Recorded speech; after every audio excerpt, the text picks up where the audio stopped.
Queridos irmãos, nossa maior meta tem que ser sempre viver no amor de Deus, pensar no amor de Deus, sentir o amor de Deus, ter palavras para com os outros sempre de amor de Deus e atitudes de amor de Deus.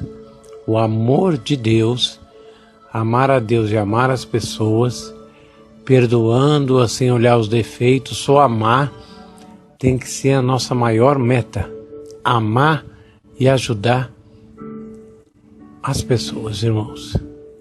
A maior meta é o amor. Vamos aprender mais de Deus agora. Deus vai falar: amor, o caminho para a vitória. Não fique devendo coisa alguma, exceto o amor. Na última parte de Romanos 13:8, vimos que o amor cumpre os 10 mandamentos. Passemos agora a examinar a primeira parte desse versículo. Sempre amar o próximo. Romanos 13:8. A ninguém fique devendo coisa alguma, exceto o amor com que vos ameis uns aos outros, pois quem ama o próximo tem cumprido a lei. Então, irmão, ele fala não dever nada a ninguém, mas o amor a gente está sempre devendo. Quando você olhar para o próximo, você pensa: estou devendo amor para ele, vou dar amor para ele. Para o meu filho, para o meu marido, para o meu chefe, para todo mundo. Olhou para a pessoa, vai falar uma palavra para ela, antes disso pensa: estou devendo amor, então tenho que pagar o amor. Dê amor ao próximo. Há quem tire esse versículo do seu contexto e dê outro significado a ele. Muitas pessoas têm sofrido ao agirem assim. Por exemplo, esse versículo é às vezes empregado no sentido de reprovar as compras à prestação. É certo que não devemos ficar endividados por não pagarmos nossos débitos. Entretanto, esse versículo não significa que estamos impedidos de comprar a prazo. Podemos fazê-lo desde que, é claro, paguemos as prestações.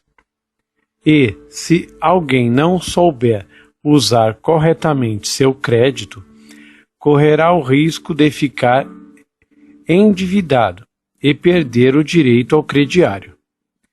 Não é correto ensinar como se fosse uma doutrina que é proibido comprar no crediário, porque, afinal, pensando bem, fazemos pagamentos de dívidas mensais o tempo todo. Por necessitarmos da eletricidade em casa, não temos a conta para pagar todo mês? Também usamos o gás, a água e precisamos quitar os débitos todos os meses. Se alguém mora em casa alugada, está devendo as parcelas mensais do aluguel. Qual seria a diferença entre pagar o aluguel e quitar a prestação da casa própria? É que, se for este o caso, a pessoa terá a propriedade no final. Quando se tem bom senso para usar o crediário, nada há de imoral em comprar a prazo. A verdade é que, mesmo quando realizamos esse tipo de compra, não devemos coisa alguma até vencer as prestações. Ao pagarmos a parcela mensal, não estamos mais em débito algum.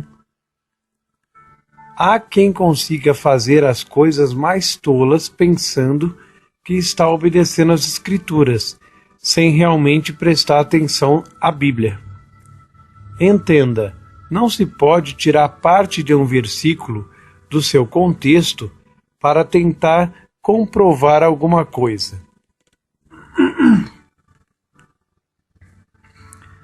Ao fazer assim, conforme às vezes explico em tom bem-humorado, alguém poderá comprovar que deve enforcar-se.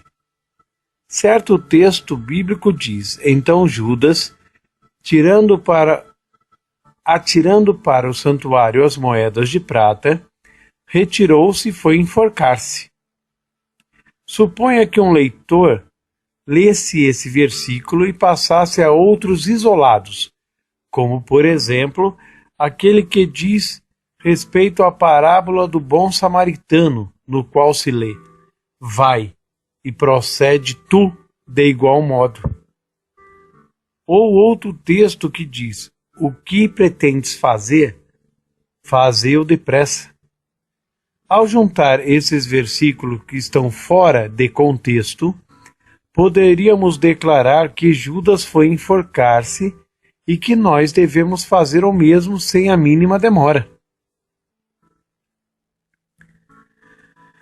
Pode parecer engraçado e divertido, porém não é mais ridículo do que tirar parte do verso de Romanos 13:8 do seu contexto e fazê-lo significar o que não diz.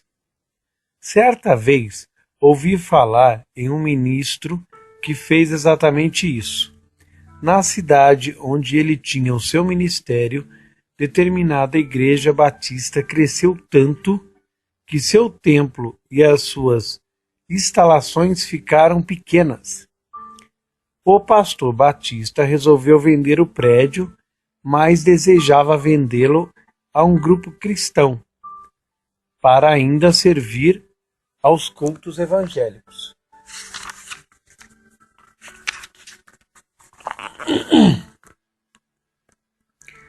Já que estava na mesma cidade, o ministro citado quis fazer a compra. O pastor que estava vendendo o templo relatou-lhe: pessoas que agora estão no céu empataram dinheiro nesta igreja, para ela ser um lugar de conquistar almas. Ora, vocês acreditam na obra de levar as almas à salvação, e por isso queremos fazer a oferta de venda aos seus membros. O pastor Batista ofereceu então as instalações a essa outra denominação por um preço baixíssimo, porque queria que continuasse a funcionar como igreja. Na ocasião, uma das senhoras da igreja batista contou o plano ao marido. Esse homem era advogado, não havia recebido a salvação, mas certamente costumava ir à igreja com a esposa. O advogado disse ao ministro: se você quiser fazer a compra, forneça o dinheiro como empréstimo, cobrando juros de 2% ao ano. Não quero ganhar um tostão nessa transação, pois o dinheiro apenas pagará as despesas com a minha secretária para lidar com a papelada jurídica e contábil. Depois do primeiro ano, ainda reduzirei a despesa pela metade. Mesmo assim, o ministro respondeu: não poderemos comprar esse templo com as dependências. Sei que vocês estão negociando um preço excepcionalmente baixo. Contudo, a Bíblia diz: a ninguém fique devendo coisa alguma, de modo que não podemos contrair dívidas. Quando soube disso, pensei: aí estão eles pagando o aluguel todos os meses, pelo que agora ocupam. E no fim, não são proprietários de estabelecimento nenhum. Ora,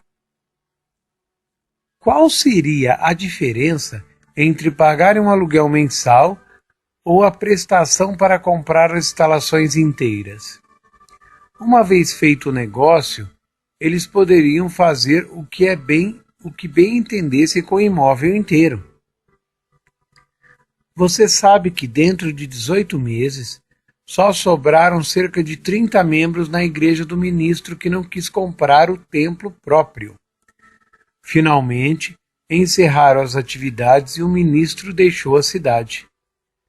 Porque, afinal de contas, não era mesmo aquele o significado do texto de Romanos 13:8.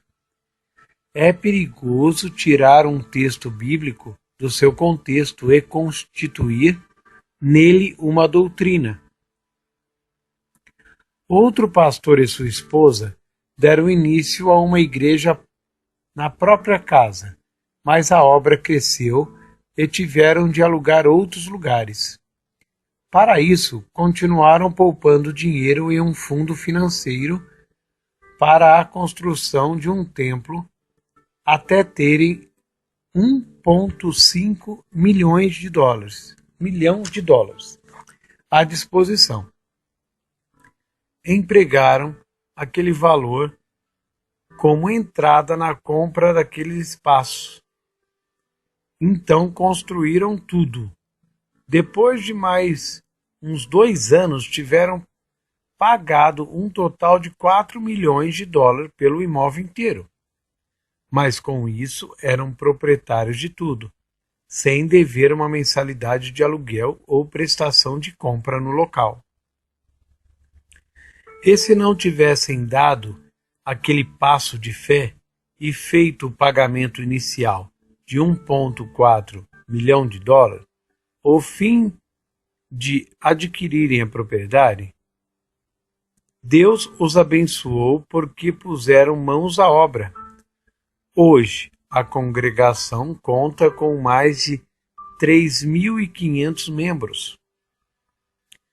Quando a Bíblia recomenda que ninguém fique devendo coisa alguma, exceto o amor, não se refere à compra feita a prazo.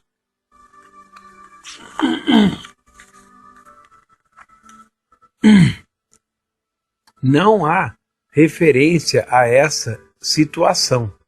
Significa, na verdade, que não devemos ficar escravos dos outros por causa das nossas dívidas. O texto quer dizer, ainda que sempre temos o dever de amar o próximo, essa espécie de dívida continuará existindo sempre. Em todo o tempo, precisamos andar em amor. O amor é uma dívida que nunca vai conseguir pagar, irmãos. Mesmo que você dê a vida para outra pessoa, por outra pessoa como Jesus, tem sempre que andar no amor. A tradução bíblica de Will Woods diz em Romanos 13:8: não deixem nenhuma dívida em aberto, menos a dívida perpétua do amor mútuo. Olha que coisa linda.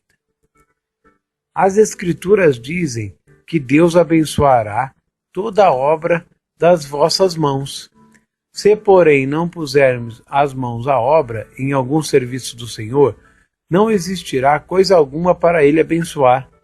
Alguns cristãos querem uma bênção, mas para isso precisarão dar o passo da fé e fazer alguma coisa a fim de recebê-la. O Altíssimo abençoou aquele casal pastoral e os membros da igreja, pois deram o passo da fé, puseram suas mãos na obra do Senhor. Assim deixaram nas mãos dele um projeto para ser abençoado. Aquela primeira igreja que mencionei não foi ungida, perderam a bênção do Pai. Deste modo, não puderam prosperar. Em 2 anos, a igreja fechou. Não sobrou uma pessoa sequer, porque o pastor não obedeceu a orientação do Altíssimo. Perceba, suponha que você tenha partido de São Paulo em um avião e o piloto tenha desviado um pouquinho só da rota. Depois de algumas horas de voo, você estaria a 100 quilômetros fora do seu destino. Quando começou a viagem, o piloto não estava fora do rumo. Porém, se não corrigir a direção em tempo hábil, ficará bem longe. No começo, irmãos, você pode dar uma desviadinha pequena, mas se continuar, vai aumentando, aumentando, até ficar muito longe da verdade. Irmãos, eu estou com a garganta um pouquinho irritada, mas eu estou fazendo isso por amor a muitos irmãos e irmãs que estão precisando. Então, não liga para a minha garganta e vamos prestar atenção no que Deus está falando, irmão. Deus vai ajudar você porque Ele te ama demais. Podemos aplicar espiritualmente esse fato. Se o indivíduo sair um pouco do rumo e não se endireitar, seu entendimento vai distanciar-se cada vez mais daquilo que a palavra realmente revela. Finalmente, esse desvio abrirá a porta para o diabo, o qual deixará a mente da pessoa confusa. Conheci um evangelista itinerante que comprou um terreno a preço de oferta, pois tinha dinheiro em mãos para pagar à vista. Em seguida, transformou o velho prédio que havia no local em um conjunto de escritórios. Passado algum tempo, sua organização ficou grande demais para aquele prédio, e ele quis comprar um terreno maior, onde pudesse construir novas instalações. Surgiu então alguém que lhe ofereceu um preço muito melhor do que ele pagara antes no imóvel. Ele gastou $125 mil com a área comprada, mas o negócio que lhe ofereceram foi $600 mil pelo terreno com o prédio remodelado. Se não parece uma soma impressionante hoje, naquele tempo era bastante dinheiro. Aquele ministro poderia ter usado aqueles $600 mil para comprar um espaço bem maior, e ali poderia construir, pelo menos já seria dono do imóvel. Depois poderia ter pagado as prestações das despesas da construção e ter erguido um prédio melhor. Resolveu, porém, não comprar mais terras com o dinheiro recebido pela venda do imóvel e alegou: a Bíblia diz que não podemos ficar devendo coisa alguma.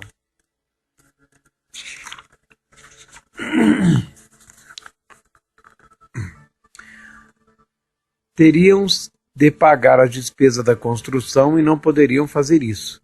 Portanto, não adquiriu o terreno maior.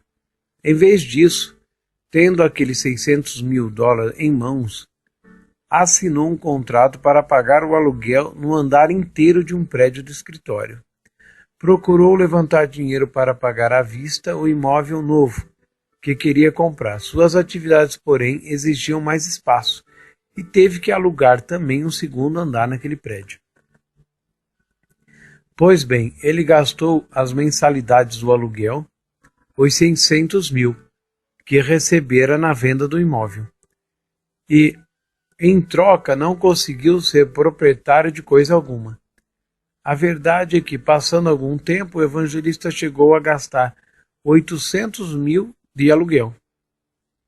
Aquele irmão poderia ter comprado um espaço bem maior com $600 mil, depois ter construído um imóvel com a ajuda do financiamento. A despesa mensal não seria maior que o pagamento do aluguel, e pelo menos seria o dono da propriedade, inclusive da construção. No entanto, ele tirou do contexto o versículo bíblico: a ninguém fique devendo coisa alguma, exceto o amor, e resolveu que não poderia edificar um prédio para ficar devendo os pagamentos. Entretanto, essa recomendação da palavra significa que o amor fraternal, a dívida que precisamos sempre pagar ao próximo, trata-se um dever que nunca acabará. Amar as pessoas a gente deve sempre, e esse dever nunca vai acabar. Nossa dívida ao longo prazo com todas as pessoas será apenas essa, e continuaremos sempre amando o próximo. Enquanto vivermos, precisaremos perseverar no amor a fim de pagar nosso débito. Comecemos a caminhada, portanto.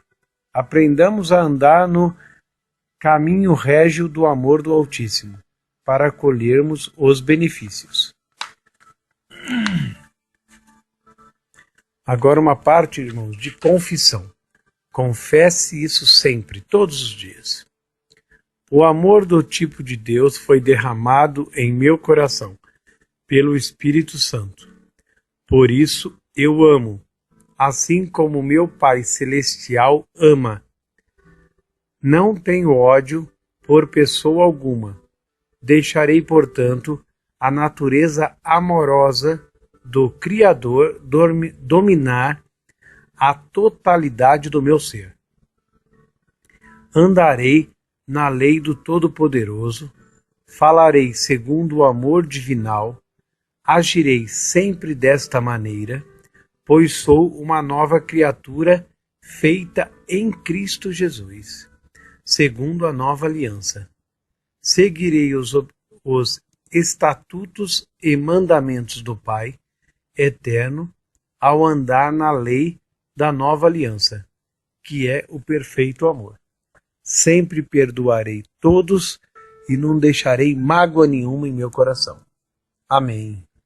Aleluia, irmão. Graças a Deus. Se Deus é maravilhoso, Ele quer sempre o melhor para nós.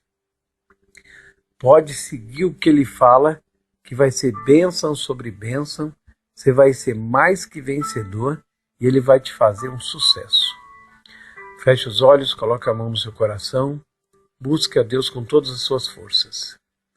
Pai maravilhoso e querido, entramos na Tua presença em nome do Senhor Jesus, para te louvar, te glorificar, te exaltar, Senhor, te agradecer e pedir.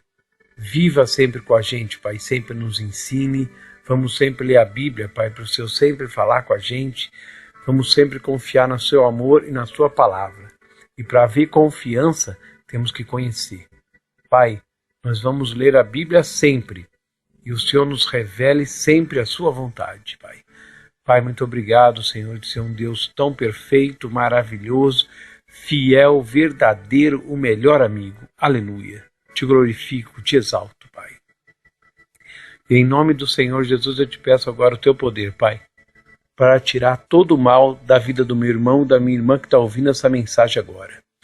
Em nome do Senhor Jesus eu repreendo toda força contrária, todo espírito maligno. Você, demônio que está nessa vida, saia. Em nome do Senhor Jesus eu te arranco. Eu ordeno fora, saia, pega tudo que é seu e saia. Todo o seu mal e fora. Em nome do Senhor Jesus, que tem todo o poder e toda a autoridade, eu queimo você. Eu quebro as tuas forças, demônio. Eu desfaço toda a tua obra. Sai doença, sai caroço, sai hérnia, sai problema na visão. Fora, saia, visão fraca, não enxergar direito, fora.